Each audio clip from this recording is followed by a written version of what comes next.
ನಮಸ್ಕಾರ. ಅಮೋಘ ವಾರ್ತೆಗಳಿಗೆ ಸ್ವಾಗತ. ನಾನು ಅಮೂಲ್ಯ ಬಿಎಂ ಶೆಟ್ಟಿ. ಇದೀಗ ಮುಖ್ಯಾಂಶಗಳು. ಮಾಜಿ ಸಿಎಂ ಸಿದ್ದರಾಮಯ್ಯ ಅವರಿಗಿಂತ ಭಿನ್ನವಾದ ಹೆಜ್ಜೆನಿಟ್ಟ ಡಿಕೆಶಿ. ಮೊದಲ ನೀತಿ ಆಯೋಗದ ಸಭೆಯಲ್ಲೇ ಪ್ರಧಾನಿ ಮೋದಿ ಭೇಟಿಯಾದ ಮುಖ್ಯಮಂತ್ರಿ ಡಿಕೆ ಶಿವಕುಮಾರ್.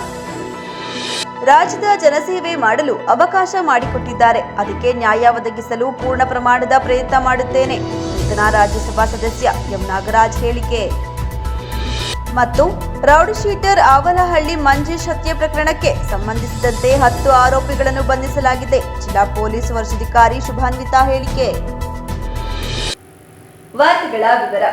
ಮುಖ್ಯಮಂತ್ರಿಯಾದ ನಂತರ ಡಿಕೆ ಶಿವಕುಮಾರ್ ಅವರು ಪ್ರಧಾನಿ ಮೋದಿ ನೇತೃತ್ವದ ನೀತಿ ಆಯೋಗದ ಸಭೆಯಲ್ಲಿ ಭಾಗವಹಿಸಿದ್ದಾರೆ. ಮಾಜಿ ಸಿಎಂ ಸಿದ್ದರಾಮಯ್ಯ ಅವರಿಗಿಂತ ಭಿನ್ನವಾದ ಈ ನಡೆಯ ಮೂಲಕ ಅವರು ಕೇಂದ್ರದಿಂದ ರಾಜ್ಯಕ್ಕೆ ಬರಬೇಕಾದ ಅನುದಾನ ಮತ್ತು ಅಭಿವೃದ್ಧಿ ಯೋಜನೆಗಳ ಬಗ್ಗೆ ಚರ್ಚಿಸಿದ್ದಾರೆ. ಕರ್ನಾಟಕದ ಮುಖ್ಯಮಂತ್ರಿಯಾಗಿ ಅಧಿಕಾರ ವಹಿಸಿಕೊಂಡ ನಂತರ ಡಿಕೆ ಶಿವಕುಮಾರ್ ಅವರು ಪ್ರಧಾನಿ ನರೇಂದ್ರ ಮೋದಿ ನಡೆಸಿದ ನೀತಿ ಆಯೋಗದ ಸಭೆಯಲ್ಲಿ ಮೊದಲ ಬಾರಿಗೆ ಕರ್ನಾಟಕದ ನೇತೃತ್ವ ವಹಿಸಿದರು. ಈ ವೇಳೆ ದೇಶದ ಆರ್ಥಿಕ ಬೆಳವಣಿಗೆ ಕುರಿತು ನಡೆಸಲಾದ ಚರ್ಚೆಯ ಬಗ್ಗೆ ಮಾಹಿತಿ ಕಲೆ ಹಾಕಿದ್ದಾರೆ. ಮೋದಿ ನೇತೃತ್ವದ ಈ ಸಭೆಯಲ್ಲಿ ಬಹುತೇಕ ರಾಜ್ಯಗಳ ಮುಖ್ಯಮಂತ್ರಿಗಳು ಹಾಗೂ ನಾಯಕರು ಭಾಗವಹಿಸಿದರು. ಸಿದ್ದರಾಮಯ್ಯ ಅವರು ಮುಖ್ಯಮಂತ್ರಿಯಾಗಿದ್ದ ವೇಳೆ ಕೇಂದ್ರ ಸರ್ಕಾರದಿಂದ ನಡೆಸಲಾಗುತ್ತಿದ್ದ ನೀತಿ ಆಯೋಗದ ಸಭೆಯಲ್ಲಿ ಭಾಗವಹಿಸುತ್ತಿರಲಿಲ್ಲ. ಮೊದಲ ಸಭೆಗೆ ಕಂದಾಯ ಸಚಿವ ಕೃಷ್ಣ ಬೈರೇಗೌಡ ಅವರನ್ನು ಕಳುಹಿಸಲಾಗಿತ್ತು. ಇದಾದ ನಂತರ ಕೆಲವು ಸಭೆ ಬಹಿಷ್ಕರಿಸಿ ರಾಜ್ಯದ ಅನುದಾನ ನೀಡುವಂತೆ ಪತ್ರಗಳನ್ನು ಬರೆಯುತ್ತಿದ್ದರು.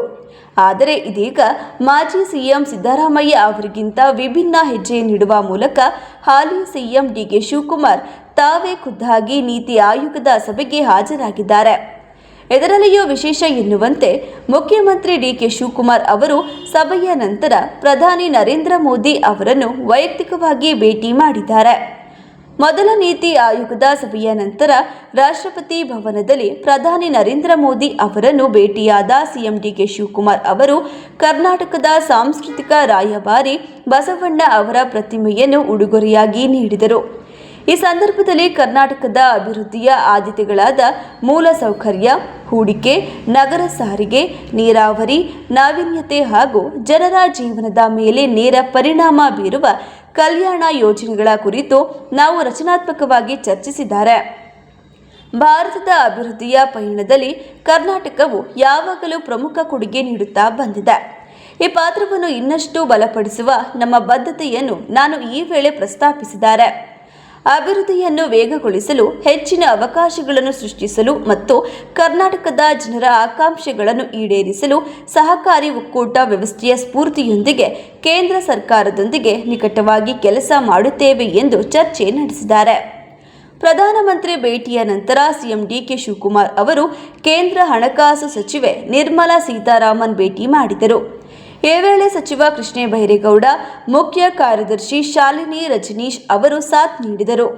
ಜೊತೆಗೆ ರಾಜ್ಯದ ಪಾಲಿನ ಅನುದಾನ ಬಿಡುಗಡೆ ಕುರಿತು ಪ್ರಸ್ತಾಪ ಮಾಡಿದರು. ರಾಜ್ಯದ ಜನಸೇವೆ ಮಾಡಲು ಅವಕಾಶ ಮಾಡಿಕೊಟ್ಟಿದ್ದಾರೆ, ಅದಕ್ಕೆ ನ್ಯಾಯ ಒದಗಿಸಲು ಪೂರ್ಣ ಪ್ರಮಾಣದ ಪ್ರಯತ್ನ ಮಾಡುತ್ತೇನೆ. ಕನ್ನಡ ಅತ್ಯಂತ ಸುಂದರ ಭಾಷೆಯಾಗಿದೆ. ಮುಂದಿನ ಬಾರಿ ಕನ್ನಡ ಭಾಷೆಯಲ್ಲಿಯೇ ಮಾತನಾಡಲು ಪ್ರಯತ್ನಿಸುತ್ತೇನೆ ಎಂದು ಎಂ ನಾಗರಾಜ್ ಹೇಳಿದರು. ನಾನು ಪ್ರಯತ್ನ ಮಾಡ್ತೀನಿ, ನಿಮ್ಮ ಒಂದು ನಿರೀಕ್ಷೆಗೆ ತಕ್ಕಂತೆ ಕೆಲಸ ಮಾಡುವಂಥ ಪ್ರಯತ್ನ ಮಾಡ್ತೀನಿ ಮತ್ತು ರಾಜ್ಯದ ಹಿತಾಸಕ್ತಿಯನ್ನು ಕಾಪಾಡುವ ರೀತಿಯ ಒಂದು ರೆಪ್ರೆಸೆಂಟೇಷನ್ನ ರಾಜ್ಯಸಭೆಯಲ್ಲಿ ನಾನು ಕರ್ತವ್ಯನ ನಿಭಾಯಿಸ್ತೀನಿ ಅನ್ನೋ ಒಂದು ನಂಬಿಕೆ ನನಗಿದೆ, ವಿಶ್ವಾಸ. ಕರ್ನಾಟಕದ ವಿಷಯಗಳನ್ನು ಎತ್ತೀನಿ. ಖಂಡಿತ ಖಂಡಿತ ಖಂಡಿತ.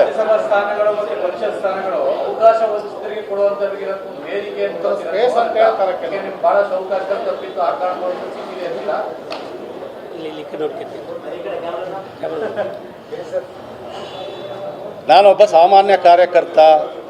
ಕಳೆದ ಅನೇಕ ವರ್ಷಗಳಿಂದ ಪಾರ್ಟಿ ಕೆಲಸ ಮಾಡ್ತಾ ಇದ್ದೀನಿ ಮತ್ತು ನಿರಪೇಕ್ಷವಾಗಿ ಕೆಲಸ ಮಾಡ್ತಾ ಇದ್ದೀನಿ.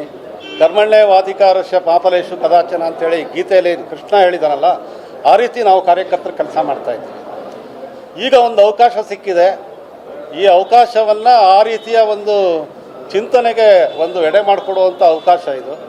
ಖಂಡಿತ ನಾನು ಎಲ್ಲರ ಅಪೇಕ್ಷೆಗೆ ತಕ್ಕಂತೆ ಈ ಜವಾಬ್ದಾರಿಯನ್ನು ನಿರ್ವಹಿಸ್ತೀನಿ ಅನ್ನುವ ವಿಶ್ವಾಸ ನನಗಿದೆ. ಆ ರೀತಿಯ ನಂಬಿಕೆಯೊಂದಿಗೆ ನಾನು ಕೆಲಸ ಮಾಡ್ತೇನೆ. ಹಿಂದೆ ಆಯ್ಕೆಯಾದಂಥ ಇನ್ನು ಕೂಡ ನಿರ್ಮಲಾ ಸೀತಾರಾಮನ್ ಸೇರಿದಂತೆ ನಮ್ಮ ಕರ್ನಾಟಕ ರಾಜ್ಯಕ್ಕೆ ಯಾವ ಏನು ನೀವು ಕೆಲಸ ಮಾಡ್ತೀವಿ ಅಂತ ಹೇಳಿದಲ್ಲ ಅದು ಏನೂ ಮಾಡಿಲ್ಲ. ಹಾಗಾಗಿ ನಿಮ್ಮ ಬಗ್ಗೆ ನಿರೀಕ್ಷೆ ಇದೆ, ಆಕಾಂಕ್ಷೆ ಕೇಳ್ತಾ ಇದ್ದೀವಿ ಅಷ್ಟೇ. ತುಂಬ ಸಂತೋಷ. ನಿಮ್ಮ ಅಪೇಕ್ಷೆ ಮತ್ತು ನಿರೀಕ್ಷೆಗಳಿಗೆ ನಾನು ಆಭಾರಿಯಾಗಿದ್ದೇನೆ. ಖಂಡಿತ ಆ ರೀತಿಯ ಒಂದು ಏನು ನಿರೀಕ್ಷೆ ಇದೆ ಅದಕ್ಕೆ ತಕ್ಕಂತೆ ಕೆಲಸ ಮಾಡುವಂಥ ಶಕ್ತಿ ದೇವರು ಕೊಡಲಿ ಅಂತ ನಾನು ದೇವರಲ್ಲಿ ಪ್ರಾರ್ಥಿಸ್ತೇನೆ. ನಿಮ್ಮ ಪಾರ್ಟಿ ಒಳಗೆ ಇರ್ತಕ್ಕಂಥ ಪೂರ್ವ ನಾಯಕರ ಕೊರತೆ ನಿಮ್ಮಿಂದ ಭರ್ತಿಯಾಗುವ ಸಾಧ್ಯತೆಗಳಿದೆ ಸರ್. ಕುಖ್ಯಾತ ರೌಡಿ ಶೀಟರ್ ಆವನಹಳ್ಳಿ ಮಂಜೇಶ್ ಹತ್ಯೆ ಪ್ರಕರಣಕ್ಕೆ ಸಂಬಂಧಿಸಿದಂತೆ 10 ಆರೋಪಿಗಳನ್ನು ಬಂಧಿಸಲಾಗಿದ್ದು ಎಲ್ಲರನ್ನೂ ನ್ಯಾಯಾಲಯದ ಮುಂದೆ ಹಾಜರುಪಡಿಸಿ ಪೊಲೀಸ್ ವಶಕ್ಕೆ ಪಡೆಯಲಾಗಿದೆ ಎಂದು ಜಿಲ್ಲಾ ಪೊಲೀಸ್ ವರಿಷ್ಠಾಧಿಕಾರಿ ಶುಭಾನ್ವಿತಾ ತಿಳಿಸಿದ್ದಾರೆ. ಮಾಧ್ಯಮದೊಂದಿಗೆ ಮಾತನಾಡಿದ ಅವರು, ಪ್ರಕರಣದ ತನಿಖೆಯನ್ನು ತ್ವರಿತವಾಗಿ ಕೈಗೊಂಡ ಪೊಲೀಸರು ಜೂನ್ 10ರಂದು ಒಟ್ಟು 10 ಆರೋಪಿಗಳನ್ನು ವಶಕ್ಕೆ ಪಡೆದಿದ್ದಾರೆ.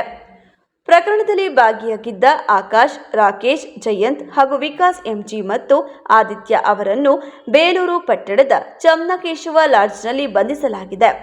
ಆಕಾಶ್ ವಿದ್ಯಾರ್ಥಿಯಾಗಿದ್ದು, ಉಳಿದವರು ವಿವಿಧ ವೃತ್ತಿಗಳಲ್ಲಿ ತೊಡಗಿಸಿಕೊಂಡಿದ್ದಾರೆ. ಬಹುತೇಕ ಆರೋಪಿಗಳು ಮೈಸೂರು ಮತ್ತು ಬೆಂಗಳೂರು ಮೂಲದವರಾಗಿದ್ದಾರೆ. ಇದೇ ವೇಳೆ ಉಳಿದ 5 ಆರೋಪಿಗಳಾದ ಪುನೀತ್ ಕುಮಾರ್, ಶಶಿಧರ್, ಭರತ್, ಸಾಯಿ ಕುಮಾರ್ ಹಾಗೂ ಯಲಲಿಂಗ ಅವರು ಸ್ವಯಂ ಪ್ರೇರಿತವಾಗಿ ಡಿವೈಎಸ್ಪಿ ಕಚೇರಿಗೆ ಬಂದು ಶರಣಾಗಿದ್ದಾರೆ. ಬಂಧಿತ ಆರೋಪಿಗಳ ಪೈಕಿ ಪುನೀತ್ ಕುಮಾರ್ ವಿರುದ್ಧ 2 ಕೊಲೆ ಪ್ರಕರಣಗಳು ಸೇರಿದಂತೆ 4 ಗಂಭೀರ ಪ್ರಕರಣಗಳು ದಾಖಲಾಗಿವೆ. ವಿಕಾಸ್ ಎಂಜಿ, ಆಕಾಶ್, ಶಶಿಧರ್ ಹಾಗೂ ಜಯಂತ್ ವಿರುದ್ಧವೂ ಹಲವು ಅಪರಾಧ ಪ್ರಕರಣಗಳು ದಾಖಲಾಗಿರುವುದು ತನಿಖೆಯಲ್ಲಿ ಬೆಳಕಿಗೆ ಬಂದಿದೆ. ಹತ್ಯೆಯ ಹಿಂದಿನ ಕಾರಣಗಳ ಕುರಿತು ಪೊಲೀಸರು ವಿವಿಧ ಆಯಾಮಗಳಲ್ಲಿ ತನಿಖೆ ನಡೆಸುತ್ತಿದ್ದಾರೆ. ಪ್ರಕರಣದ ಹಿಂದೆ ಇರುವ ವೈಷಮ್ಯ, ಸಂಚು ಹಾಗೂ ಇತರ ಆರೋಪಿಗಳ ಪಾತ್ರದ ಕುರಿತು ತನಿಖೆ ಮುಂದುವರೆದಿದ್ದು, ಶೀಘ್ರದಲ್ಲೇ ಮತ್ತಷ್ಟು ಮಾಹಿತಿ ಹೊರಬರುವ ಸಾಧ್ಯತೆ ಇದೆ ಎಂದು ಹೇಳಿದರು. 8 ಜೂನ್ 2026ಗೆ ಎಕ್ಸ್ಟೆನ್ಷನ್ ಪೊಲೀಸ್ ಸ್ಟೇಷನ್ ವ್ಯಾಪ್ತಿಯಲ್ಲಿ ಒಂದು ಕೊಲೆ ಪ್ರಕರಣ ದಾಖಲಾಗಿದ್ದು, ಮಂಜೇಶ್ ಕುಮಾರ್ ಕೊಲೆ ಪ್ರಕರಣ. ಈ ಕೊಲೆ ಪ್ರಕರಣ ಸಂಬಂಧಪಟ್ಟಂತೆ 10ನೇ ಜೂನ್ಗೆ ನಾವು 10 ಜನ ಆರೋಪಿಗಳಿಗೆ ಅರೆಸ್ಟ್ ಮಾಡಿದ್ದೀವಿ. ಇದರಲ್ಲಿ 5 ಜನ ಆರೋಪಿಗಳಿಗೆ ನಾವು Belur police station, Hassan Belur police ಸ್ಟೇಷನಲ್ಲಿ ಚನ್ನಕೇಶವ ಲಾಡ್ಜ್ದಿಂದ 5 ಜನ ಆರೋಪಿಗೆ ಅರೆಸ್ಟ್ ಮಾಡಿದ್ದೀವಿ. ಇವ್ರ ಹೆಸರು ಬಂದುಬಿಟ್ಟು ಆಕಾಶ್ ಸನ್ ಆಫ್ ರವಿ, 19 ವರ್ಷ, ಸ್ಟೂಡೆಂಟ್ ಮೈಸೂರಿಂದ. ಸೆಕೆಂಡ್ ರಾಕೇಶ್, 33 ವರ್ಷ, ಡ್ರೈವರ್ ಕೆಲಸ ಮಾಡ್ತಾರೆ ಇವರು ಮೈಸೂರಿಂದ. ಜಯಂತ್ ಸನ್ ಆಫ್ ಕೃಷ್ಣ, 26 ವರ್ಷ, ಆಟೋ ಡ್ರೈವರ್ ಕೆಲಸ ಮಾಡ್ತಾರೆ ಇವರು ಒರಿಜಿನಲಿ ಮೈಸೂರಿಂದ. ವಿಕಾಸ್ ಎಮ್ ಜಿ, 22 ವರ್ಷ, son of Gopalakrishna M G, ಯಾವುದೇ ಕೆಲಸ ಮಾಡಲ್ಲ ಇವರು, ಬೆಂಗಳೂರಿಂದ ಇವರು. 5ನೇಗಾಗಿ ಆದಿತ್ಯ ಸನ್ ಆಫ್ ರಾಜೇಶ್, 20 ವರ್ಷ, ಇವರು ಮೈಸೂರಿಂದ. ಈ 5 ಜನಗೆ ನಾವು 10ನೇ ಜೂನ್ಗೆ ಚನ್ನಕೇಶವ ಲಾಡ್ಜ್ ಬೇಲೂರಿಂದ ದಸ್ತಗಿರಿ ಮಾಡಿದ್ದೀವಿ. ದಸ್ತಗಿರಿ ಮಾಡಿದ ನಂತರ ಇನ್ನೂ 5 ಜನ ಆರೋಪಿಗಳು ನಮ್ಮ ಹಾಸನ್ DSP ಆಫೀಸಲ್ಲಿ ಬಂದು ಸರೆಂಡರ್ ಮಾಡಿದ್ದಾರೆ. ಅವ್ರ ಹೆಸರು ಬಂದುಬಿಟ್ಟು ಪುನೀತ್ ಕುಮಾರ್, 32 ವರ್ಷ, son of Prakash, cab driver ಆಗಿ ಕೆಲಸ ಮಾಡ್ತಾರೆ ಬೆಂಗಳೂರಲ್ಲಿ, ಒರಿಜಿನಲಿ ತುಮಕೂರಿಂದ. Then Shashidhar son of Krishnappa, 26 ವರ್ಷ, ಇವ್ರು ಮಂಡ್ಯದಿಂದ ಫ್ಲವರ್ ಡೆಕೋರೇಷನ್ ಕೆಲಸ ಮಾಡ್ತಾರೆ. Next Bharath son of Ramegowda, 22 ವರ್ಷ, ಇವರು ಬೆಂಗಳೂರಿಂದ, ಯಾವುದೇ ಕೆಲಸ ಮಾಡಲ್ಲ ಇವರು. ಅಗೇನ್ ಸಾಯಿ ಕುಮಾರ್, 22 ವರ್ಷ, ಬೆಂಗಳೂರಿಂದ, ಇವರು ಯಾವುದೇ ಕೆಲಸ ಮಾಡಲ್ಲ. And finally Yelalinga son of Malappa, 32 ವರ್ಷ, ಬೆಂಗಳೂರಲ್ಲಿ ಡ್ರೈವರ್ ಆಗಿ ಇವರು ಕೆಲಸ ಮಾಡ್ತಾರೆ. ಸೊ ಈ 5 ಜನ ಆರೋಪಿ ನಮ್ಮ DSP ಹಾಸನ್ ಆಫೀಸಲ್ಲಿ ಬಂದು ಸರೆಂಡರ್ ಮಾಡಿದರು. ವಿಚಾರಣೆ ಮಾಡಿದ ನಂತರ ಇವರಿಗೆ ಕೂಡ ನಾವು ದಸ್ತಗಿರಿ ಮಾಡಿದ್ದೀವಿ. ಸೊ ಒಟ್ಟು 10 ಜನ ಆರೋಪಿಗಳಿಗೆ ನಾವು ಈ ಪ್ರಕರಣದಲ್ಲಿ ದಸ್ತಗಿರಿ ಮಾಡಿದ್ದೀವಿ. ಸದ್ಯಕ್ಕೆ ನಾವು ಪೊಲೀಸ್ ಕಸ್ಟಡಿನೂ ಜುಡಿಷಿಯಲ್ ಮ್ಯಾಜಿಸ್ಟ್ರೇಟಿಂದ ತಗೊಂಡಿದ್ದೀವಿ 14 ದಿವಸ. ಈಗ ತನಿಖೆ ನಡೀತಾ ಇದೆ. ರಾಷ್ಟ್ರೀಯ ಅರ್ಹತಾ ಮತ್ತು ಪ್ರವೇಶ ಪರೀಕ್ಷೆ ನೀಟ್ UG 2026ರ ಪ್ರಶ್ನೆ ಪತ್ರಿಕೆ ಸೋರಿಕೆ ಆರೋಪಗಳ ಹಿನ್ನೆಲೆಯಲ್ಲಿ ದೇಶಾದ್ಯಂತ ವಿದ್ಯಾರ್ಥಿಗಳು ಮತ್ತು ಪೋಷಕರಲ್ಲಿ ಉಂಟಾಗಿರುವ ಆತಂಕವನ್ನು ಗಂಭೀರವಾಗಿ ಪರಿಗಣಿಸಿ ಪ್ರಕರಣದ ಕುರಿತು ಉನ್ನತ ಮಟ್ಟದ ನ್ಯಾಯಾಂಗ ತನಿಖೆ ನಡೆಸಿ ತಪ್ಪಿತಸ್ಥರ ವಿರುದ್ಧ ಕಠಿಣ ಕ್ರಮ ಕೈಗೊಳ್ಳಬೇಕು ಎಂದು ಆಗ್ರಹಿಸಿ ಸಂಸದರಾದ ಶ್ರೇಯಸ್ ಪಟೇಲ್ ನೇತೃತ್ವದಲ್ಲಿ ಪ್ರತಿಭಟನೆ ನಡೆಸಿದರು. ಇದೇ ವೇಳೆ ಸಂಸದರು ಮಾತನಾಡಿ, ವೈದ್ಯಕೀಯ ಶಿಕ್ಷಣ ಕ್ಷೇತ್ರಕ್ಕೆ ಪ್ರವೇಶ ಪಡೆಯಲು ಪ್ರತಿ ವರ್ಷ ಲಕ್ಷಾಂತರ ವಿದ್ಯಾರ್ಥಿಗಳು ಹಲವು ವರ್ಷಗಳ ಕಾಲ ಕಠಿಣ ಪರಿಶ್ರಮದೊಂದಿಗೆ ಸಿದ್ಧತೆ ನಡೆಸುತ್ತಾರೆ. ಆದರೆ ಪರೀಕ್ಷೆಯ ಪಾವಿತ್ರ್ಯಕ್ಕೆ ಧಕ್ಕೆ ಉಂಟು ಮಾಡುವ ರೀತಿಯಲ್ಲಿ ಪ್ರಶ್ನೆ ಪತ್ರಿಕೆ ಸೋರಿಕೆಯಂತಹ ಗಂಭೀರ ಆರೋಪಗಳು ಕೇಳಿಬಂದಿರುವುದು ವಿದ್ಯಾರ್ಥಿಗಳ ಭವಿಷ್ಯದ ಮೇಲೆ ಗಾಢ ಪರಿಣಾಮ ಬೀರಿದೆ. ಸುಮಾರು 23 ಲಕ್ಷಕ್ಕೂ ಅಧಿಕ ವಿದ್ಯಾರ್ಥಿಗಳು ನೀಟ್ ಪರೀಕ್ಷೆಗೆ ಹಾಜರಾಗಿದ್ದು, ಪರೀಕ್ಷೆ ರದ್ದುಗೊಂಡಿರುವ ಪರಿಣಾಮ ವಿದ್ಯಾರ್ಥಿಗಳು ಮಾನಸಿಕ ಒತ್ತಡ, ಅನಿಶ್ಚಿತತೆ ಮತ್ತು ಭವಿಷ್ಯದ ಆತಂಕವನ್ನು ಎದುರಿಸುವಂತಾಗಿದೆ. ಮರುಪರೀಕ್ಷೆಯ ಸಾಧ್ಯತೆ ಹಾಗೂ ಪ್ರವೇಶ ಪ್ರಕ್ರಿಯೆಯಲ್ಲಿ ಉಂಟಾಗಿರುವ ಗೊಂದಲ ವಿದ್ಯಾರ್ಥಿಗಳು ಮತ್ತು ಪೋಷಕರನ್ನು ತೀವ್ರ ಸಂಕಷ್ಟಕ್ಕೆ ತಳ್ಳಿದೆ. ಪರೀಕ್ಷಾ ವ್ಯವಸ್ಥೆಯ ಪಾರದರ್ಶಕತೆ ಮತ್ತು ವಿಶ್ವಾಸಾರ್ಹತೆಯ ಮೇಲೆ ದೇಶದ ಜನರಲ್ಲಿ ಅನುಮಾನ ಮೂಡಿರುವ ಹಿನ್ನೆಲೆಯಲ್ಲಿ ಸುಪ್ರೀಂ ಕೋರ್ಟ್ ನಿವೃತ್ತ ನ್ಯಾಯಮೂರ್ತಿಗಳ ನೇತೃತ್ವದಲ್ಲಿ ಸ್ವತಂತ್ರ ನ್ಯಾಯಾಂಗ ತನಿಖೆ ನಡೆಸಬೇಕು ಎಂದು ಹೇಳಿದರು. ನೀಟ್ ಪರೀಕ್ಷೆ ಅಂತ ಹೇಳಿದ್ರೆ ಒಂದು ವಿದ್ಯಾರ್ಥಿ ಜೀವನದಲ್ಲಿ ಅದೊಂದು ಪ್ರಮುಖವಾದಂತಹ ಪ್ರಮುಖವಾದಂತಹ ತಿರುವು. ಅದನ್ನ ಕೇಂದ್ರ ಸರ್ಕಾರ ಅಂತ ವಿದ್ಯಾರ್ಥಿಗಳ ಜೊತೆ ಚೆಲ್ಲಾಟ ಆಡಿ ಅವರ ಭವಿಷ್ಯವನ್ನ ಹಾಳು ಮಾಡುವಂತ ಕೆಲಸವನ್ನ ಮಾಡಿದೆ. ಇದಕ್ಕೆ ಹೊರಹೊತ್ತು ಪ್ರಧಾನಮಂತ್ರಿಗಳಾಗಿರ್ಬೋದು ಮತ್ತೆ ನಮ್ಮ ಕೇಂದ್ರ ಶಿಕ್ಷಣ ಸಚಿವರಾದಂತಹ ಧರ್ಮೇಂದ್ರ ಪ್ರಧಾನ್ ಆಗಿರ್ಬೋದು, ಇವರಿಬ್ಬರು ರಾಜೀನಾಮೆ ಕೊಡುವಂಥ ಕೆಲಸವನ್ನ ಮಾಡಬೇಕು.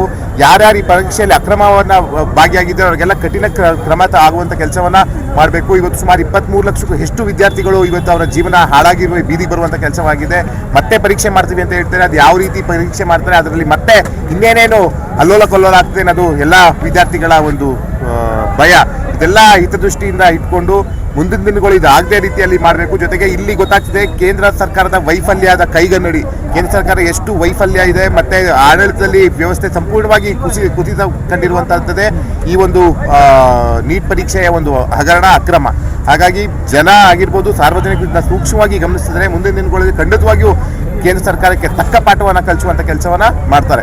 ಇದನ್ನ ಸಾಂಕೇತಿಕವಾಗಿ ಇವತ್ತು ಎಲ್ಲ ಸಹಸ್ರಾರು ಕಾರ್ಯಕರ್ತರು ಮತ್ತು ವಿದ್ಯಾರ್ಥಿಗಳು ಸೇರಿ ಇವತ್ತು ಯುವ ಕಾಂಗ್ರೆಸ್ ವತಿಯಿಂದ ಪ್ರತಿಭಟನೆ ಮಾಡಿ ಮುಂದಿನ ದಿನಗಳಲ್ಲಿ ಇದೇ ರೀತಿಯಾದಲ್ಲಿ ಉಗ್ರ ಹೋರಾಟಕ್ಕೆ ವಿದ್ಯಾರ್ಥಿಗಳು ಬೀದಿಗಿರುವಂಥ ಕೆಲಸವನ್ನ ಮಾಡಿದ್ದಾರೆ. ಇವತ್ತೇನು ವಿದ್ಯಾರ್ಥಿನಿ ನನಗೆ ಓದಕ್ಕಾಗಲ್ಲ ಅಪ್ಪ ಅಮ್ಮ ಅಂತ ಒಂದು ಭಾವನಾತ್ಮಕ ಒಂದು ಸಂದೇಶವನ್ನು ನೀಡಿ ಆತ್ಮಹತ್ಯೆಗೆ ಕಾರಣಾಗಿದ್ದಾರೆ. ಅಂತ ಸಾವಿಗೆ ಬೆಲೆ ತರುವಂಥ ಕೆಲಸವನ್ನ ಮಾಡಬೇಕು. ಅಂತ ಸಾವಿಗೆ ಯಾರು ಜವಾಬ್ದಾರಿ ತಗೋತಾರೆ ಅನ್ನೋದನ್ನ ಪ್ರಧಾನಮಂತ್ರಿಗಳು ಹೇಳಬೇಕಾಗ್ತದೆ.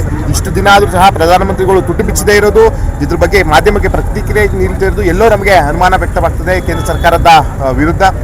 ಈ ಸಂದರ್ಭದಲ್ಲಿ ಕಾಂಗ್ರೆಸ್ ಯೂತ್ ಜಿಲ್ಲಾಧ್ಯಕ್ಷ ರಂಜಿತ್, ಮುಖಂಡರಾದ ದೇವರಾಜೇಗೌಡ, ತಾರಾಚಂದನ್, ರಘುದಾಸರಕೊಪ್ಪಲು, ರಾಮಚಂದ್ರ, ಇಸ್ಮಾಯಿಲ್ ಇತರರು ಉಪಸ್ಥಿತರಿದ್ದರು. ಶಿಕ್ಷಣ, ಆರೋಗ್ಯ ಮತ್ತು ಉತ್ತಮ ಭವಿಷ್ಯದಿಂದ ಮಕ್ಕಳನ್ನು ವಂಚಿಸುವ ಬಾಲಕಾರ್ಮಿಕ ಪದ್ಧತಿಯನ್ನು ಸಂಪೂರ್ಣ ನಿರ್ಮೂಲನೆಗೊಳಿಸಲು ಸಮಾಜದ ಪ್ರತಿಯೊಬ್ಬರೂ ಕೈಜೋಡಿಸಬೇಕು ಎಂದು ಜಿಲ್ಲಾ ಕಾನೂನು ಸೇವೆಗಳ ಪ್ರಾಧಿಕಾರದ ಸದಸ್ಯ ಕಾರ್ಯದರ್ಶಿ ಜಿಕೆ ದಾಕ್ಷಾಯಿಣಿ ಕರೆ ನೀಡಿದರು. ಜಿಲ್ಲಾಧಿಕಾರಿ ಕಚೇರಿ ಆವರಣದಲ್ಲಿ ಜಿಲ್ಲಾಡಳಿತ, ಜಿಲ್ಲಾ ಪಂಚಾಯತ್, ಜಿಲ್ಲಾ ಕಾನೂನು ಸೇವೆಗಳ ಪ್ರಾಧಿಕಾರ, ಕಾರ್ಮಿಕ ಇಲಾಖೆ, ಜಿಲ್ಲಾ ಬಾಲಕಾರ್ಮಿಕ ಯೋಜನಾ ಸೊಸೈಟಿ, ಜಿಲ್ಲಾ ವಕೀಲರ ಸಂಘ ಹಾಗೂ ವಿವಿಧ ಸಂಘ ಸಂಸ್ಥೆಗಳ ಸಹಯೋಗದಲ್ಲಿ ಹಮ್ಮಿಕೊಂಡಿದ್ದ ವಿಶ್ವ ಬಾಲಕಾರ್ಮಿಕ ದಿನಾಚರಣೆ ಅಂಗವಾಗಿ ಆಯೋಜಿಸಿದ್ದ ಜಾಗೃತಿ ಜಾಥಾಕ್ಕೆ ಚಾಲನೆ ನೀಡಿ ಮಾತನಾಡಿದ ಅವರು, ಇಂದಿಗೂ ಸಮಾಜದಲ್ಲಿ ಅನೇಕ ಮಕ್ಕಳು ವಿವಿಧ ರೀತಿಯ ಶೋಷಣೆ ಮತ್ತು ದುಡಿಮೆಗೆ ಒಳಗಾಗುತ್ತಿರುವುದು ಅತ್ಯಂತ ದುಃಖಕರ ಸಂಗತಿಯಾಗಿದೆ. ಬಡತನ, ಆರ್ಥಿಕ ಸಂಕಷ್ಟ ಹಾಗೂ ಕುಟುಂಬದ ಪರಿಸ್ಥಿತಿಯಿಂದ ಅನೇಕ ಪೋಷಕರು ಮಕ್ಕಳನ್ನು ಶಾಲೆಗೆ ಕಳುಹಿಸುವ ಬದಲು ದುಡಿಮೆಗೆ ತಳ್ಳುತ್ತಿರುವ ಉದಾಹರಣೆಗಳು ಕಂಡು ಬರುತ್ತಿವೆ. ಆದರೆ ಪ್ರತಿಯೊಬ್ಬ ಮಗುವಿಗೂ ಶಿಕ್ಷಣ ಪಡೆಯುವ, ಆಟ ಆಡುವ ಮತ್ತು ಸುರಕ್ಷಿತ ವಾತಾವರಣದಲ್ಲಿ ಬೆಳೆಯುವ ಹಕ್ಕು ಸಂವಿಧಾನ ಮತ್ತು ಕಾನೂನಿನ ಮೂಲಕ ನೀಡಲಾಗಿದೆ. ಬಾಲಕಾರ್ಮಿಕರ ಪದ್ಧತಿಯನ್ನು ತಡೆಗಟ್ಟುವ ಉದ್ದೇಶದಿಂದ ಕೇಂದ್ರ ಸರ್ಕಾರವು 1986ರಲ್ಲಿ ಬಾಲಕಾರ್ಮಿಕ ನಿಷೇಧ ಮತ್ತು ನಿಯಂತ್ರಣ ಕಾಯ್ದೆಯನ್ನು ಜಾರಿಗೆ ತಂದಿದೆ. ಆರಂಭದಲ್ಲಿ 14 ವರ್ಷದೊಳಗಿನ ಮಕ್ಕಳಿಗೆ ಮಾತ್ರ ಈ ಕಾಯ್ದೆ ಅನ್ವಯವಾಗುತ್ತಿತ್ತು. ಬಳಿಕ 2016ರಲ್ಲಿ ಕಾನೂನಿಗೆ ಮಹತ್ವದ ತಿದ್ದುಪಡಿ ತಂದು 14 ವರ್ಷದೊಳಗಿನ ಯಾವುದೇ ಮಗುವನ್ನು ಯಾವುದೇ ಕೆಲಸಕ್ಕೆ ನೇಮಿಸಿಕೊಳ್ಳುವುದನ್ನು ಸಂಪೂರ್ಣವಾಗಿ ನಿಷೇಧಿಸಲಾಗಿದೆ. ಯುವಕರಿಗೆ ಉದ್ಯೋಗಾವಕಾಶಗಳನ್ನು ಹೆಚ್ಚಿಸುವುದರ ಜೊತೆಗೆ ಮಕ್ಕಳ ಬಾಲ್ಯವನ್ನು ಸಂರಕ್ಷಿಸುವ ನಿಟ್ಟಿನಲ್ಲಿ ಸರ್ಕಾರ ಮತ್ತು ಸಮಾಜ ಒಗ್ಗಟ್ಟಿನಿಂದ ಕೆಲಸ ಮಾಡಬೇಕಾಗಿದೆ ಎಂದು ಹೇಳಿದರು. ಯಾಕಂತಂದ್ರೆ ಒಂದು ಚೈಲ್ಡ್ ಅಂತಂದ್ರೆ ಯಾವಾಗಲೂ ಶೋಷಣೆಗೆ ಒಳಗಾಗೋದನ್ನ ನಾವು ನೋಡ್ತಾ ಇದ್ದೇವೆ. ಯಾಕೆ ಅವ್ರನ್ನ ದುಡಿಮೆಗೆ ತೊಡಗಿಸ್ಕೊತಾ ಇದ್ವಿ ಅಂತ ಹೇಳಿದ್ರೆ ಅವರಲ್ಲಿ ಒಂದು ಶಕ್ತಿ ಇದೆ, ಉತ್ಸಾಹ ಇದೆ. ಮತ್ತೆ ಬಿಕಾಸ್ ಆಫ್ ಪಾವರ್ಟಿ, ಒಂದು ಬಡತನದ ಕಾರಣದಿಂದ ಅಪ್ಪ ಅಮ್ಮ ಅವ್ರನ್ನ ಕೆಲಸಕ್ಕೆ ತೊಡಗಿಸೋದು ಕಂಡು ಬರ್ತಾ ಇತ್ತು. ಇದನ್ನೆಲ್ಲ ತಡಿಬೇಕು ಅನ್ನೋ ನಿಟ್ಟಿನಲ್ಲಿ 1986ರಲ್ಲಿ ಈ ಕಾಯ್ದೆಯನ್ನು ನಮ್ಮ ಸರ್ಕಾರ ಜಾರಿಗೆ ತಂದಿದೆ. ನಂತರ ಅಂದರೆ 14 ಇಯರ್ಸ್ ಬಿಲೋ ಮಕ್ಕಳಿಗೆ ಈ ಕಾಯ್ದೆ ಅನ್ವಯ ಆಗ್ತಾ ಇತ್ತು. ನಂತರ 14 to 18 ಇಯರ್ಸ್ ಮಕ್ಕಳಿಗೆ ಅಡಾಲಿಸೆಂಟ್ ಅಂತಂದರೆ ಕಿಶೋರ ಕಾರ್ಮಿಕ ವಿರೋಧಿ ಪದ್ಧತಿ ವಿರೋಧಿ ಕಾಯ್ದೆ ಅಂತ ಹೇಳಿಬಿಟ್ಟು 2016ರಲ್ಲಿ ಇದಕ್ಕೆ ತಿದ್ದುಪಡಿಯನ್ನು ತಂದು ಅಂದಿನಿಂದ ಮಕ್ಕಳಂದರೆ ಬಿಫೋರ್ 14 ಇಯರ್ಸ್ ಒಳಗಿನ ಮಕ್ಕಳಿಗೆ ಯಾವ ದುಡಿಮೆಗೂ ಅವ್ರನ್ನ ನೇಮಿಸ್ಕೊಳ್ಳೋ ಹಾಗಿಲ್ಲ. ಹಾಗೆ 14 to 16 ಇಯರ್ಸ್ ಒಳಗಿನ ಮಕ್ಕಳನ್ನ ದುಡಿಮೆಗೆ ತೊಡಗಿಸ್ಕೊಳ್ಬೋದು. ಆದರೆ ಯಾವ ರೀತಿಯ ದುಡಿಮೆಗೆ ಅಂತ ಅನ್ನೋದಂದರೆ ಅವರಿಗೆ ಅಪಾಯಕಾರಿ ಅಲ್ಲದ ದುಡಿಮೆಗೆ ತೊಡಗಿಸ್ಕೊಳ್ಳುವಂಥದ್ದು. ಮತ್ತು ಈ ವರ್ಷದ ಒಂದು ಧ್ಯೇಯವಾಕ್ಯ ಏನಂತಂದರೆ ಮಕ್ಕಳ ಸುರಕ್ಷತೆ ನಮ್ಮ ಹೊಣೆ, ಬಾಲ ಕಾರ್ಮಿಕ ನಿರ್ಮೂಲನ, ಒಂದು ಪ್ರೌಢಾವಸ್ಥೆಯಲ್ಲಿರೋರಿಗೆ, ಒಂದು ಯುವಕರಿಗೆ ಒಂದು ಉದ್ಯೋಗವನ್ನು ನೀಡುವಂಥದ್ದು ಮತ್ತು ಮಕ್ಕಳ ಬಾಲ್ಯವನ್ನು ಕಾಪಾಡುವಂಥದ್ದು ಅಂತ ಅನ್ನೋ ನಿಟ್ಟಿನಲ್ಲಿ ಈ ಒಂದು ದಿನವನ್ನು ನಾವು ಆಚರಣೆ ಮಾಡ್ತಾ ಇದ್ದೇವೆ.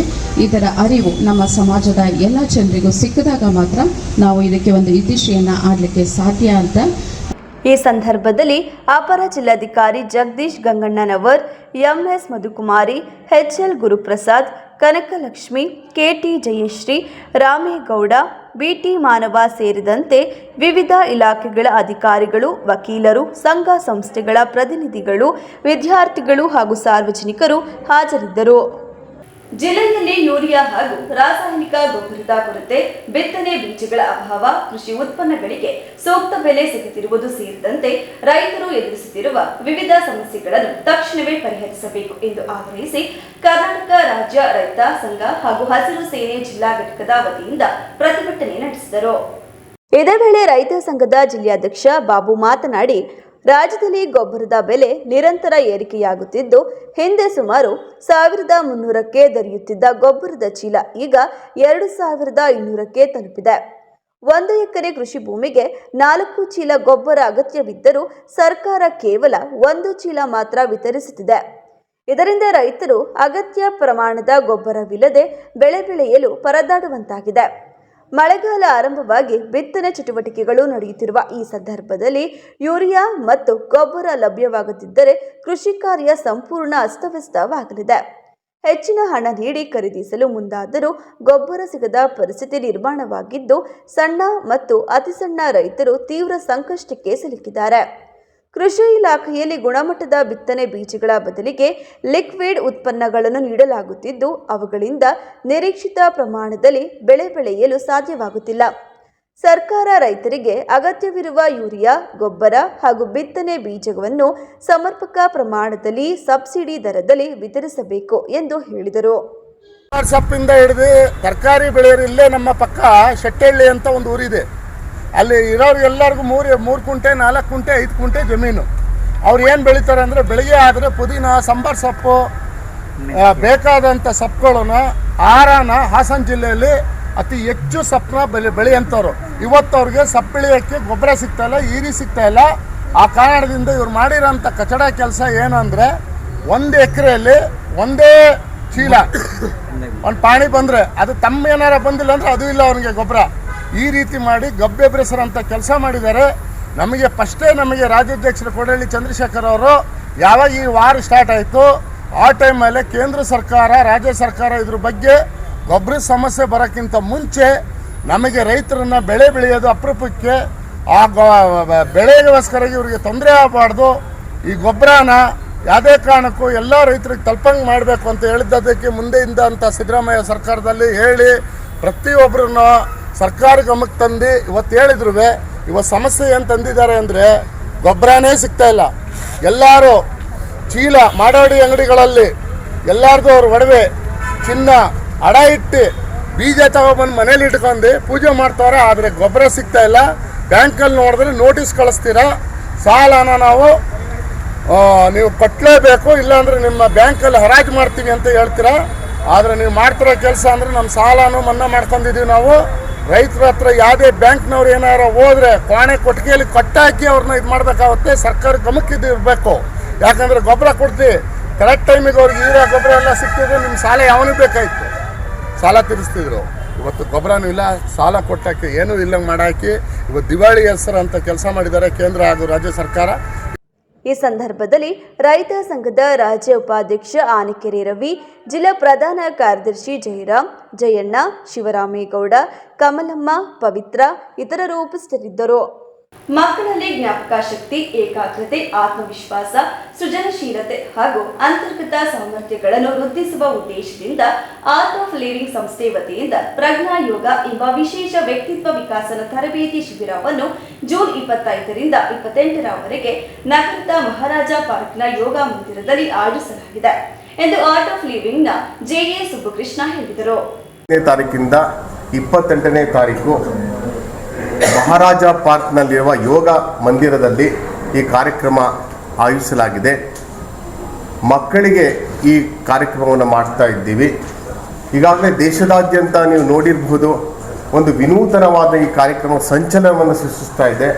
ಇದಕ್ಕೆ ಪ್ರಜ್ಞಾ ಯೋಗ ಅಂತಲೂ ಹೇಳ್ತಾರೆ, ಅಥವಾ ಕಣ್ಣಿಗೆ ಮಕ್ಕಳಿಗೆ ಬಟ್ಟೆಯನ್ನು ಕಟ್ಟಿ 6th ಸೆನ್ಸನ್ನು ಆಕ್ಟಿವೇಟ್ ಮಾಡುವಂಥದ್ದು ಈ ಒಂದು ಕಾರ್ಯಕ್ರಮವನ್ನು ಆಯೋಜಿಸಲಾಗಿದೆ. ಈಗಾಗಲೇ ಕರ್ನಾಟಕ ರಾಜ್ಯದಾದ್ಯಂತ ಹಾಗೂ ದೇಶದಾದ್ಯಂತ 3 ಲಕ್ಷಕ್ಕೂ ಹೆಚ್ಚು ಜನರಿಗೆ ಆರ್ಟ್ ಆಫ್ ಲಿವಿಂಗ್ ವತಿಯಿಂದ ಈ ಶಿಕ್ಷಣವನ್ನು ಕೊಡಲಾಗಿದೆ. ಈಗಾಗಲೇ ತಿಳಿಸಿದ್ದೀವಿ, ಆರ್ಟ್ ಆಫ್ ಲಿವಿಂಗ್ ಅನ್ನೋದು 192 ದೇಶಗಳಲ್ಲಿ ಸುಮಾರು 100 ಕೋಟಿಗೂ ಹೆಚ್ಚಿನ ಜನರನ್ನು ತಲುಪಿರುವಂಥ ಒಂದು ಜನಾಂದೋಲನ ಆಗಿದೆ. ಸೊ ಈ ಆರ್ಟ್ ಆಫ್ ಲಿವಿಂಗ್ ಸಂಸ್ಥೆಯ ವತಿಯಿಂದ ಈ ಒಂದು ವಿನೂತನ ಕಾರ್ಯಕ್ರಮವನ್ನು ಆಯೋಜಿಸಲಾಗಿದೆ. ಇದಕ್ಕೆ ಪ್ರಜ್ಞಾ ಯೋಗ ಅಂತ ಹೇಳ್ತಾರೆ, ಇಂಟ್ಯೂಷನ್ ಪ್ರೋಸೆಸ್ ಅಂತ ಹೇಳ್ತಾರೆ, 6th ಸೆನ್ಸ್ ಅಂತ ಹೇಳ್ತಾರೆ. ಅದನ್ನು ಆಕ್ಟಿವೇಟ್ ಮಾಡುವಂಥ ಈ ಕಾರ್ಯಕ್ರಮ. ಇದರ ಒಂದು ಭಾಗವಾಗಿ ಮಕ್ಕಳು ಕಣ್ಣು ಮುಚ್ಚಿಕೊಂಡು ಅವರ ದೂರದಲ್ಲಿರುವ ಆಬ್ಜೆಕ್ಟ್ಸ್ಗಳನ್ನು ಗುರುತಿಸುವಂಥದ್ದು, ಕಲರ್ಗಳನ್ನು ಗುರುತಿಸುವಂಥದ್ದು, ಮತ್ತು ನಮ್ಮ ಯಾವುದೇ ಒಂದು ಸಂಖ್ಯೆ, ಯಾವುದೋ ಒಂದು ನೋಟನ್ನು ನಾವು ತೋರಿಸಿದಾಗ ಆ ಸಂಖ್ಯೆಯನ್ನು ಹೇಳುವಂಥದ್ದು, ಇದು ಒಂದು ಭಾಗವಾಗಿದೆ ಅಷ್ಟೇ. ಆದರೆ ಈ ಒಂದು ಕಾರ್ಯಕ್ರಮದಲ್ಲಿ ಭಾಗವಹಿಸುವ ಮಕ್ಕಳ ಆ ಒಂದು ಪ್ರಜ್ಞೆ ಯಾವ ರೀತಿ ವಿಕಾಸ ಆಗುತ್ತೆ ಅಂತಂದರೆ 60%, 50% ತೆಗಿತಾ ಇರೋ ಮಕ್ಕಳು 90-95% ತೆಗಿತಾರೆ. ಅಷ್ಟೇ ಅಲ್ಲ, ಅವರ ಮೆಮೊರಿ ರಿಟೆನ್ಷನ್ ಪವರ್ ಅದ್ಭುತವಾಗಿ ವಿಕಾಸ ಆಗುತ್ತೆ. ಇದು ಪ್ರೂವ್ ಆಗಿದೆ. ಅಷ್ಟೇ ಅಲ್ಲ, ಅವರು ಫಾಸ್ಟ್ ರೀಡಿಂಗ್ ಟೆಕ್ನಿಕ್ಕನ್ನು ಹೇಳ್ಕೊಡ್ಲಾಗುತ್ತೆ. ಒಂದು ಪೇಜನ್ನು 20 ಸೆಕೆಂಡ್ಲಿ ಓದಿ ಮುಗಿಸುವಂಥ ಒಂದು ವಿನೂತನ ಅವರಿಗೆ ಪದ್ಧತಿಯನ್ನು ಪರಿಚಯಿಸಲಾಗುತ್ತೆ. ಸೊ ಇಷ್ಟೇ ಅಲ್ಲ, ಆ ಮಕ್ಕಳಲ್ಲಿ ಒಂದು ಸಂಯಮ ಬರ್ತಾ ಹೋಗುತ್ತೆ, ಆಸಕ್ತಿ ಬರ್ತಾ ಹೋಗುತ್ತೆ ವಿದ್ಯಾಭ್ಯಾಸದ ಕಡೆಗೆ. ಈ ಮೊಬೈಲನ್ನು ಜಾಸ್ತಿ ಯೂಸ್ ಮಾಡ್ತಾ ಇರುವಂಥ ಮಕ್ಕಳು ಮೊಬೈಲನ್ನು ಕಡಿಮೆ ಯೂಸ್ ಮಾಡಿ ಓದುವಿಕೆಯ ಕಡೆ ಅವರು ಆಸಕ್ತಿ ವಹಿಸುವಂತೆ ಈ ಕಾರ್ಯಕ್ರಮವನ್ನು ರೂಪಿಸಿ ಮಕ್ಕಳಿಗೆ ಪ್ರೋತ್ಸಾಹಿಸಲಾಗುತ್ತೆ. ಪತ್ರಿಕಾಗೋಷ್ಠಿಯಲ್ಲಿ ಚನ್ನವೀರ, ಸಿ.ಆರ್. ಪರಮೇಶ್ವರಪ್ಪ, ಎಚ್.ಸಿ. ವಿದ್ಯಾ ಇತರರು ಉಪಸ್ಥಿತರಿದ್ದರು. ಹೊಳೆನರಸೀಪುರ ತಾಲೂಕಿನ ಕಲ್ಲೋಡೆ ಬಾರೆ ಕಾವಲು ಪ್ರದೇಶದಲ್ಲಿ ಕಾನೂನು ನಿಯಮಗಳನ್ನು ಗಾಳಿಗೆ ತೂರಿ ನಡೆಯುತ್ತಿರುವ ಅಕ್ರಮ ಗಣಿಗಾರಿಕೆ ಮತ್ತು ಕ್ರಷರ್ಗಳ ಹಾವಳಿಯಿಂದ ರೈತರು ಸಂಪೂರ್ಣವಾಗಿ ಬೀದಿ ಪಾಲಾಗುತ್ತಿದ್ದಾರೆ ಎಂದು ಬೇಕರಿ ಮಂಜೇಗೌಡ ಆಕ್ರೋಶ ವ್ಯಕ್ತಪಡಿಸಿದ್ದಾರೆ. ಮಾಲೀಕರುಗಳು ಅಲ್ಲಿ ಸುತ್ತಮುತ್ತ ಕಲ್ಲು ತೆಗೆಯೋದಕ್ಕೆ ದೊಡ್ಡ ಪ್ರಮಾಣದ ಶಬ್ದವುಳ್ಳಂಥ ಪ್ಲಾಸ್ಟಿಕ್ಗಳನ್ನು ಬಳಸ್ತಾರೆ. ಅದರಿಂದ ಅಲ್ಲಿ ತುಂಬ ಶಬ್ದ ಮಾಲಿನ್ಯ ಆಗಿದೆ. ಜೊತೆಗೆ ಅಲ್ಲಿ 2 ಏತ ನೀರಾವರಿಗಳು ಹರಿದು ಹೋಗ್ತವೆ. ಒಂದು ಗುಡ್ಡೇನಹಳ್ಳಿ ಏತ ನೀರಾವರಿ, ಮತ್ತೊಂದು ರಂಗೇನಹಳ್ಳಿ ಏತ ನೀರಾವರಿ. ಈ ಏನು ಏತ ನೀರಾವರಿಗಳವೆ, ಈ ಏತ ನೀರಾವರಿಗಳಿಂದ ಸುತ್ತಮುತ್ತಲಿನ ಪ್ರದೇಶ ಏನಿದೆ ಕೆರೆಕಟ್ಟೆಗಳು ತುಂಬಲಿಕ್ಕೆ ಅವಕಾಶ ಆಗ್ತಾ ಇದೆ. ಆ ಭಾಗದಲ್ಲಿ ಅಂತರ್ಜಲವೇ ಇಲ್ಲದೇನೆ ಆ ಭಾಗದ ರೈತರು ಅತ್ಯಂತ ಸಂಕಷ್ಟದಲ್ಲಿದ್ದರು. ಅಂಥ ಒಂದು ಸಂಕಷ್ಟವನ್ನು ಹೋಗಲಾಡಿಸಲಿಕ್ಕೆ ಸರ್ಕಾರ 2 ಏತ ನೀರಾವರಿಗಳನ್ನು ಮಾಡುವುದರ ಮೂಲಕ ಅಲ್ಲಿಗೆ ನೀರಾವರಿ ಸೌಲಭ್ಯವನ್ನು ದೊರಕಿಸಿಕೊಟ್ಟಿದೆ.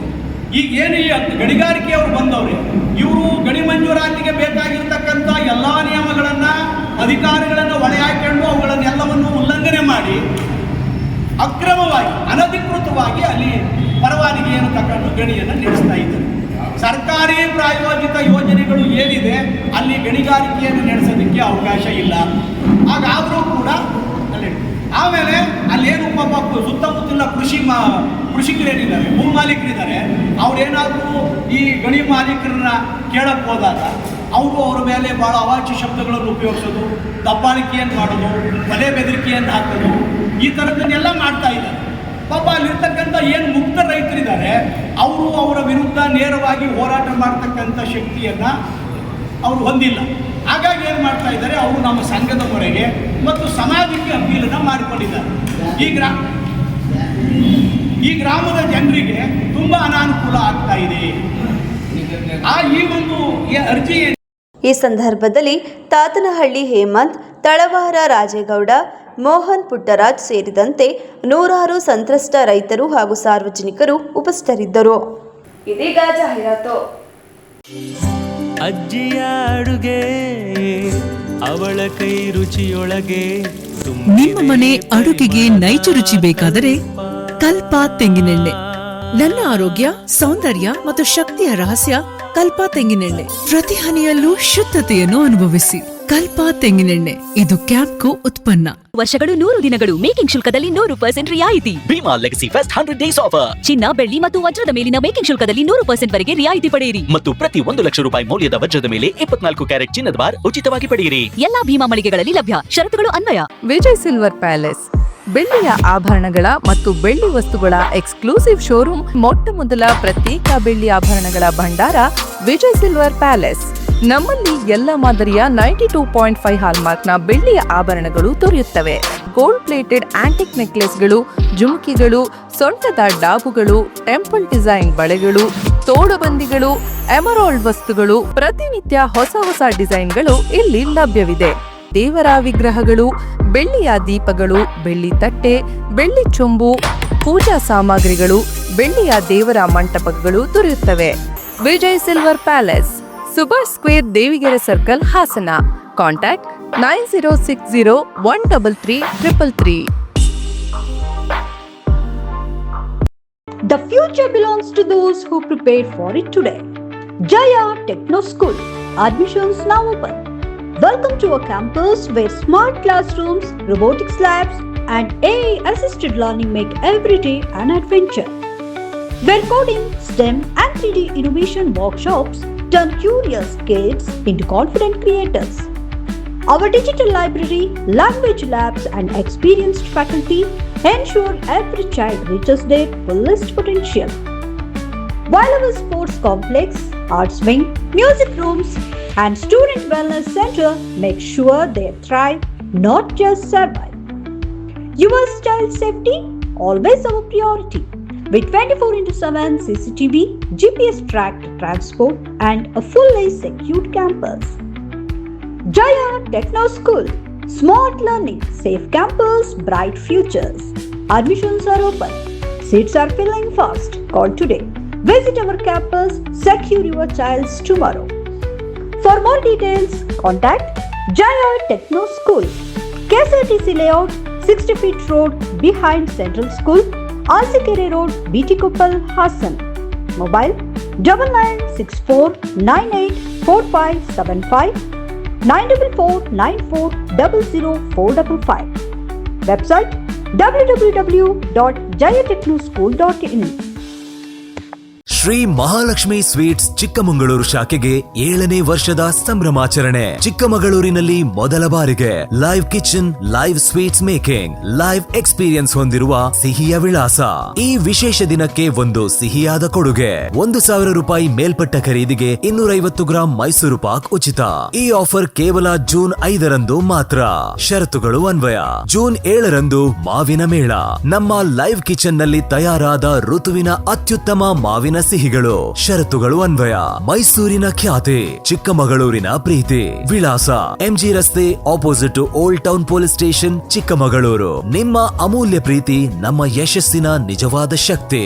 ಸರ್ವರಿಗೂ ಆತ್ಮೀಯ ಸ್ವಾಗತ. ಶ್ರೀ ಮಹಾಲಕ್ಷ್ಮಿ ಸ್ವೀಟ್ಸ್ ಗೋಮತಿ ಕಲ್ಯಾಣ ಮಂಟಪ 14 ವಸಂತಗಳನ್ನು ಪೂರೈಸಿ 15ನೇ ವರ್ಷಕ್ಕೆ ಪಾದಾರ್ಪಣೆ ಮಾಡುತ್ತಿರುವ ನಮ್ಮ ಗೋಮತಿ ಕಲ್ಯಾಣ ಮಂಟಪವನ್ನ ಹೊಚ್ಚ ಹೊಸ ರೂಪದಲ್ಲಿ ನಿಮ್ಮ ಮುಂದೆ ಪ್ರಸ್ತುತಪಡಿಸುತ್ತಿದ್ದೇವೆ. ಅತ್ಯಾಧುನಿಕವಾಗಿ ನವೀಕರಣಗೊಂಡ ಕಲ್ಯಾಣ ಮಂಟಪದಲ್ಲಿ 1200 ಜನರು ಕೂರಬಹುದಾದಂತಹ ಬ್ಯಾಂಕ್ವೆಟ್ ಹಾಲ್ ಹಾಗೂ 700 ಜನರು ಊಟ ಮಾಡಬಹುದಾದ ಡೈನಿಂಗ್ ಹಾಲ್ ಇದ್ದು, ಮದುವೆ, ಬೀಗರ ಔತಣ, ನಾಮಕರಣ ಮತ್ತು ಎಲ್ಲ ಶುಭ ಸಮಾರಂಭಗಳಿಗೆ ಸಸ್ಯಾಹಾರಿ ಮತ್ತು ಮಾಂಸಾಹಾರಿ ಔತಣಗಳಿಗೆ ಹಾಲ್ ಅನ್ನ ನೀಡಲಾಗುತ್ತದೆ. 4 ಎಕರೆಗೂ ಅಧಿಕ ಜಾಗದಲ್ಲಿ ವಾಹನಗಳಿಗೆ ಉತ್ತಮವಾದ ಪಾರ್ಕಿಂಗ್ ವ್ಯವಸ್ಥೆ ಸಹ ಲಭ್ಯವಿದೆ. ನಿಮ್ಮ ಕುಟುಂಬದ ಸುಂದರ ಕಾರ್ಯಕ್ರಮಗಳನ್ನ ಅತ್ಯುತ್ತಮ ಕ್ಷಣಗಳನ್ನಾಗಿ ಮಾರ್ಪಾಡಾಗಿಸಲು ಒಂದು ಒಳ್ಳೆಯ ಜಾಗ, ಅದುವೇ ನಮ್ಮ ಗೋಮತಿ ಕಲ್ಯಾಣ ಮಂಟಪ. ಗೋಮತಿ ಕಲ್ಯಾಣ ಮಂಟಪ, ಕೋಟ್ ಹೊಸ ಬಸ್ ನಿಲ್ದಾಣದ ಹತ್ತಿರ, ಚನ್ನಪಟ್ಟಣ ಬಡಾವಣೆ, ಹೊಳೆನರಸೀಪುರ ರಸ್ತೆ, ಹಾಸನ. ಬುಕಿಂಗ್ ಹಾಗೂ ಹೆಚ್ಚಿನ ಮಾಹಿತಿಗಾಗಿ ಸಂಪರ್ಕಿಸಿ 9484272661 ಮತ್ತು 8970568666. ಮತ್ತೊಮ್ಮೆ ಅಮೋಘ ವಾರ್ತೆಗಳಿಗೆ ಸ್ವಾಗತ. ಹಾಸನದ ರಿಲಯನ್ಸ್ ಡಿಜಿಟಲ್ನಲ್ಲಿ ಗ್ರಾಹಕರಿಗಾಗಿ ಅತ್ಯಾಕರ್ಷಕ ಮಾನ್ಸೂನ್ ಕೊಡುಗೆಗಳ ಜೊತೆಗೆ ಎಐ ತಂತ್ರಜ್ಞಾನವಿರುವ ಡಿಜಿಟಲ್ ಉಪಕರಣಗಳ ಮೇಲೆ ಬಹಳಷ್ಟು ಆಫರ್ಗಳನ್ನು ನೀಡುತ್ತಿವೆ. ಭಾರತದ ಅತಿದೊಡ್ಡ ಎಲೆಕ್ಟ್ರಾನಿಕ್ಸ್ ರಿಟೇಲರ್ ರಿಲಯನ್ಸ್ ಡಿಜಿಟಲ್ನ ಹಾಸನದ ಶಾಖೆಯಲ್ಲಿ ವಿಶೇಷವಾಗಿ ಬೂತ್ ಆಫ್ ಇಂಡಿಯಾ ಆಫರ್ಸ್ಗಳನ್ನು ನೀಡುತ್ತಿದ್ದು, ಸಂಪೂರ್ಣ ಎಐನಿಂದ ಭವಿಷ್ಯವನ್ನು ರೂಪಿಸಿಕೊಳ್ಳಲು ಬಯಸುವ ವಿದ್ಯಾರ್ಥಿಗಳಿಗೆ ಇದೊಂದು ಸುವರ್ಣಾವಕಾಶವಾಗಿರುತ್ತದೆ. ಬ್ರಾಂಡೆಡ್ ಲ್ಯಾಪ್ಟಾಪ್ ಟ್ಯಾಬ್ಸ್ಗಳ ಮೇಲೆ 5,000ವರೆಗೂ ಕನಿಷ್ಠ ಎಕ್ಸ್ಚೇಂಜ್ ವ್ಯಾಲ್ಯೂ ಜೊತೆಗೆ 2 ವರ್ಷಗಳ ಅಡಿಷನಲ್ ವ್ಯಾರಂಟಿ ಅನ್ನು ನೀಡ್ತಾ ಇದ್ದಾರೆ. 100ಕ್ಕಿಂತ ಹೆಚ್ಚು ಎಐ ಅನೇಬಲ್ಡ್ ಲ್ಯಾಪ್ಟಾಪ್ಗಳು, 5,000 ರುನ ಆನ್ಲೈನ್ ಕೋರ್ಸ್ಗಳು ಹಾಗೂ ಪ್ರತಿಷ್ಠಿತ ಬ್ಯಾಂಕ್ ಕಾರ್ಡ್ಗಳ ಮೇಲೆ 15,000ವರೆಗೂ ತ್ವರಿತ ರಿಯಾಯಿತಿಯನ್ನು ಗ್ರಾಹಕರು ಪಡೆಯಬಹುದಾಗಿರುತ್ತದೆ. ಅಷ್ಟೇ ಅಲ್ಲದೆ ವಾಶೋತ್ಸವ್ ಮಾನ್ಸೂನ್ ಆಫರ್ ಪ್ರಯುಕ್ತ ವಾಷಿಂಗ್ ಮೆಷಿನ್ಸ್, ಡ್ರೈಯರ್ಸ್ ಹಾಗೂ ಡಿಶ್ ವಾಷರ್ಸ್ ಮೇಲೆ 5,000ವರೆಗೂ ಕ್ಯಾಶ್ ಬ್ಯಾಕ್ ಜೊತೆಗೆ 20 ಕೋಟಿಯ ಬಹುಮಾನಗಳನ್ನು ಗೆಲ್ಲಬಹುದಾದ ಅದ್ಭುತ ಆಫರ್ಗಳನ್ನು ನೀಡುತ್ತಿದ್ದು, ಸಾರ್ವಜನಿಕರು ಇದರ ಹೆಚ್ಚಿನ ಲಾಭ ಪಡೆಯಬೇಕಾಗಿ ತಿಳಿಸಲಾಗಿದೆ. ರಿಲಯನ್ಸ್ ಡಿಜಿಟಲ್ BM ರೋಡ್ ಹಾಸನ್ನಲ್ಲಿ laptop boot of India sale ನಡೀತಾ ಇದೆ. ಇದರಲ್ಲಿ ನಿಮಗೆ get two years additional extend warranty ಕೂಡ ಫ್ರೀಯಾಗಿ ಕೊಡ್ತಾ ಇದ್ದೀವಿ. ಅದ್ರ ಜೊತೆಗೆ ನಿಮಗೆ ಹಳೆ ಲ್ಯಾಪ್ಟಾಪ್ಗಳ ಮೇಲೆ 5,000 ರೂಪಾಯಿ ಎಕ್ಸ್ಚೇಂಜ್ ಬೋನಸ್ ಸಮೇತ ಕೊಡ್ತಾ ಇದ್ದೀವಿ. ಪ್ಲಸ್ ಅದ್ರ ಜೊತೆಗೆ ನಿಮಗೆ ಹಳೆ ಲ್ಯಾಪ್ಟಾಪ್ಗಳು ಎಕ್ಸ್ಚೇಂಜ್ ಬೋನಸ್ಗಳ ಜೊತೆಗೆ ನಿಮಗೆ ಎಐ ತಂತ್ರಜ್ಞಾನದ ಹೊಸ ಲ್ಯಾಪ್ಟಾಪ್ಗಳು ಕೂಡ ಆಫರಲ್ಲಿ ನಡೀತಾ ಇದೆ. ಅಷ್ಟಲ್ಲದೆ ಸೆಲೆಕ್ಟೆಡ್ ಕ್ರೆಡಿಟ್ ಕಾರ್ಡ್ಗಳ ಮೇಲೆ ಅಪ್ ಟು 15,000ವರೆಗೆ ಇನ್ಸ್ಟೆಂಟ್ ಡಿಸ್ಕೌಂಟ್ ಕೂಡ ನಡೀತಾ ಇದೆ. ಮತ್ತು ಸ್ಟೂಡೆಂಟ್ಸ್ಗಳಿಗೆ ಎಕ್ಸ್ಟ್ರಾ ಕೋರ್ಸ್ಗಳನ್ನು ಕೂಡ ನಾವು ಫ್ರೀಯಾಗಿ ಕೂಡ ಕೊಡ್ತಾ ಇದ್ದೀವಿ.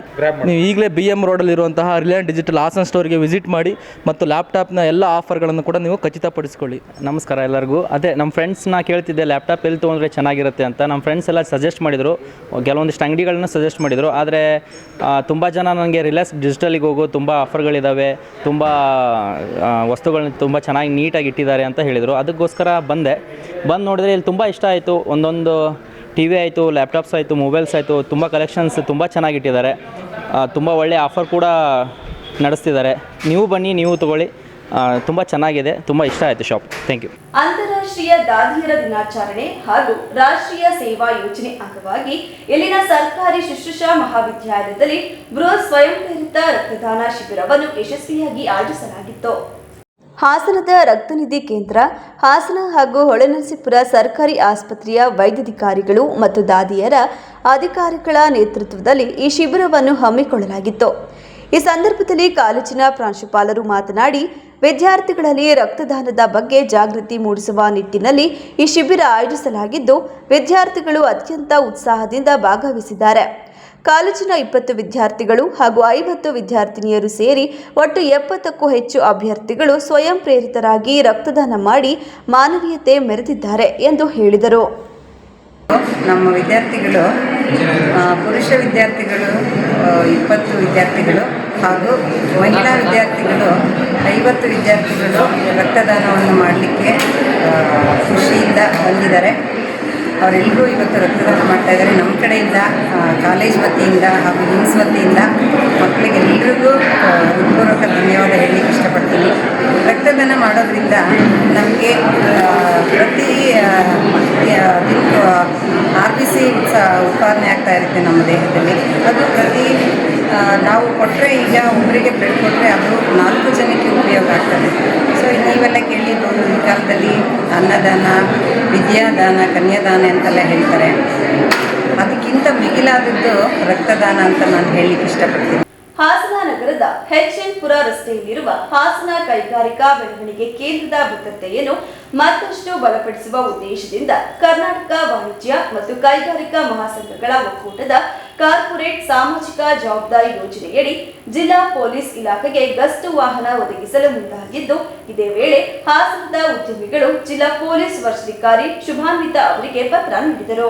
ಈ ಸಂಬಂಧ ಎಫ್ಕೆಸಿಸಿಐ ಅಧ್ಯಕ್ಷೆ ಉಮಾರೆಡ್ಡಿ ಅವರು ಹಾಸನ ಜಿಲ್ಲಾ ಪೊಲೀಸ್ ವರಿಷ್ಠಾಧಿಕಾರಿ ಶೋಭಾನ್ವಿತಾ ಅವರಿಗೆ ಅಧಿಕೃತ ಪತ್ರ ಬರೆದು ವಾಹನ ಒದಗಿಸುವ ಪ್ರಸ್ತಾವನೆ ಸಲ್ಲಿಸಿದ್ದಾರೆ. ಹಾಸನ ಕೈಗಾರಿಕಾ ಬೆಳವಣಿಗೆ ಕೇಂದ್ರದಲ್ಲಿ ಗಸ್ತು ಹಾಗೂ ಭದ್ರತಾ ಚಟುವಟಿಕೆಗಳನ್ನು ಇನ್ನಷ್ಟು ಪರಿಣಾಮಕಾರಿಯಾಗಿ ನಡೆಸುವ ಉದ್ದೇಶದಿಂದ ಮಹೀಂದ್ರ ಬುಲೆರೋ, ಮಾರುತಿ ಎರ್ಟಿಗಾ ಅಥವಾ ಮಾರುತಿ ಇಕೋ ಮಾದರಿಯ ವಾಹನವನ್ನು ಒದಗಿಸಲು ಸಂಸ್ಥೆ ನಿರ್ಧರಿಸಿದೆ. ಈ ಸಿಎಸ್ಆರ್ ಯೋಜನೆಗೆ ಮುಂಬೈನ ಇನೋವೇಟ್ ಬಯೋಲೈಫ್ ಪ್ರೈವೇಟ್ ಲಿಮಿಟೆಡ್ ಆರ್ಥಿಕ ಬೆಂಬಲ ನೀಡುತ್ತಿದ್ದು, ಎಫ್ಕೆಸಿಸಿಐ ಹಾಗೂ HTA ಇನ್ನೋವೇಷನ್ ಫೌಂಡೇಶನ್ ಮೂಲಕ ಯೋಜನೆಗಳನ್ನು ಸಂಯೋಜಿಸಲಾಗುತ್ತಿದೆ. ಜಿಲ್ಲಾ ಪೊಲೀಸ್ ವರಿಷ್ಠಾಧಿಕಾರಿಗಳ ಅನುಮೋದನೆ ದೊರೆತ ಬಳಿಕ ವಾಹನದ ಸಂಪೂರ್ಣ ವೆಚ್ಚವನ್ನು ಅಧಿಕೃತ ಡೀಲರ್ಗೆ ನೇರವಾಗಿ ಪಾವತಿಸಲಾಗುತ್ತದೆ. ನಂತರ ವಾಹನವನ್ನು ಹಾಸನ ಜಿಲ್ಲಾ ಪೊಲೀಸ್ ಇಲಾಖೆಯ ಹೆಸರಿನಲ್ಲಿ ನೋಂದಾಯಿಸಿ ಅಗತ್ಯ ದಾಖಲೆಗಳ ಪ್ರಕ್ರಿಯೆ ಪೂರ್ಣಗೊಂಡ ಬಳಿಕ ಎಫ್ಕೆಸಿಸಿಐ ಪ್ರಾಯೋಜಕ ಸಂಸ್ಥೆ ಹಾಗೂ ಸ್ಥಳೀಯ ಕೈಗಾರಿಕಾ ಪ್ರತಿನಿಧಿಗಳ ಸಮ್ಮುಖದಲ್ಲಿ ಅಧಿಕೃತವಾಗಿ ಹಸ್ತಾಂತರಿಸಲಾಗುತ್ತದೆ. ಈ ಸಂದರ್ಭದಲ್ಲಿ ಎಫ್ಕೆಸಿಸಿ ನಿರ್ದೇಶಕ ಹಾಗೂ IT committee chairman HA Kiran, Shivaram, Dhanpal, Madan, Sudarshan, Chennappa, Nagaraju, Devaraju ಹಾಜರಿದ್ದರು. ಅಧಿಕ ಮಾಸದ ಪ್ರಯುಕ್ತ ಗಾಯತ್ರಿ ಭಜನಾ ಮಂಡಳಿಯ ವತಿಯಿಂದ ಪಟ್ಟಣದ ದುರ್ಗಮ್ಮ ದೇವಸ್ಥಾನದಲ್ಲಿ ಭಕ್ತಿ ಭಾವದಿಂದ ಲಲಿತಾ ಸಹಸ್ರನಾಮ ಪಾರಾಯಣ ಕಾರ್ಯಕ್ರಮವನ್ನು ಆಯೋಜಿಸಲಾಗಿತ್ತು. ಕಾರ್ಯಕ್ರಮದಲ್ಲಿ ಮಹಿಳೆಯರು ಹಾಗೂ ಭಕ್ತಾದಿಗಳು ಹೆಚ್ಚಿನ ಸಂಖ್ಯೆಯಲ್ಲಿ ಭಾಗವಹಿಸಿ ಶ್ರೀ ಲಲಿತಾಂಬಿಕೆಯ ಆರಾಧನೆ ನಡೆಸಿದರು. ಲಲಿತಾ ಸಹಸ್ರನಾಮ ಪಠಣದ ಮೂಲಕ ದೇವಿಯ ಕೃಪೆಗೆ ಪಾತ್ರರಾಗಲು ಹಾಗೂ ಸಮಾಜದಲ್ಲಿ ಶಾಂತಿ, ನೆಮ್ಮದಿ ಮತ್ತು ಸೌಹಾರ್ದತೆಯ ನೆಲೆಸಲೆಂದು ಪ್ರಾರ್ಥಿಸಲಾಯಿತು. ಈ ಸಂದರ್ಭದಲ್ಲಿ ದೇವಸ್ಥಾನದಲ್ಲಿ ವಿಶೇಷ ಪೂಜೆ, ಅರ್ಚನೆ ಹಾಗೂ ಮಂಗಳಾರತಿ ನೆರವೇರಿಸಲಾಯಿತು.